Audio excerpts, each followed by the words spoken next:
Quando o fogo da forja ficou azul, ele percebeu que não estava mais sozinho. No meio do sertão rachado, onde o vento canta triste entre os mandacarus, vivia Elias, o melhor ferreiro que aquelas bandas já tinham visto. Mas o homem forte da bigorna tinha o coração quebrado.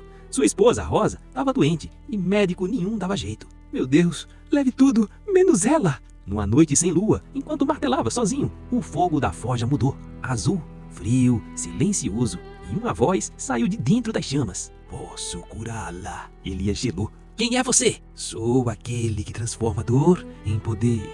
O demônio da forja. Ele ofereceu cura imediata, mas em troca, Elias teria que forjar uma arma. Uma arma que nunca quebraria. Uma arma que espalharia caos. Eu não faço arma para matar inocente. Não é você quem vai usá-la. Elias pensou em Rosa, na respiração fraca, nos olhos pedindo ajuda. Se eu aceitar, ela vive? Antes do amanhecer, o martelo caiu do chão e o pacto foi selado. Ao amanhecer, Rosa estava sentada na cama, sem febre, sem dor. Elias, eu sonhei que você chorava. Ele sorriu, mas por dentro sentiu o peso do inferno.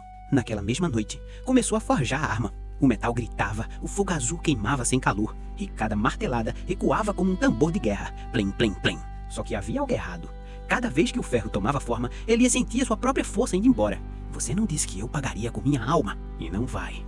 Vai pagar com o que mais ama. A lâmina começou a brilhar, com inscrições que ele nunca aprendeu. E quando ficou pronta, o céu do sertão trovejou seco.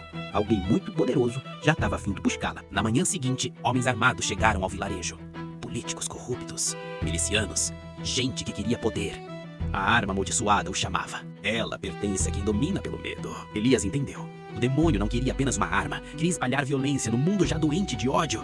Eu fui tolo. Ele viu nas redes do povoado a notícia. Conflitos, brigas, gente se armando cada vez mais. Era como se a lâmina chamasse o pior das pessoas. O mal não era só místico, era humano. O demônio surgiu outra vez nas chamas. Entrega a arma. Elias segurou firme. Você mentiu. Eu nunca minto, só cobro. Elias tomou a decisão mais difícil da vida. Beijou Rosa na testa. Eu fiz tudo por amor. Agora vou terminar por amor também. Correu para a forja. Colocou a arma de volta no fogo azul. O demônio rugiu. Você não pode destruir o que foi selado. Posso sim! Elias pegou a lâmina incandescente e cravou no próprio peito. O fogo explodiu. Azul virou branco. Branco virou cinza. A forja desmoronou.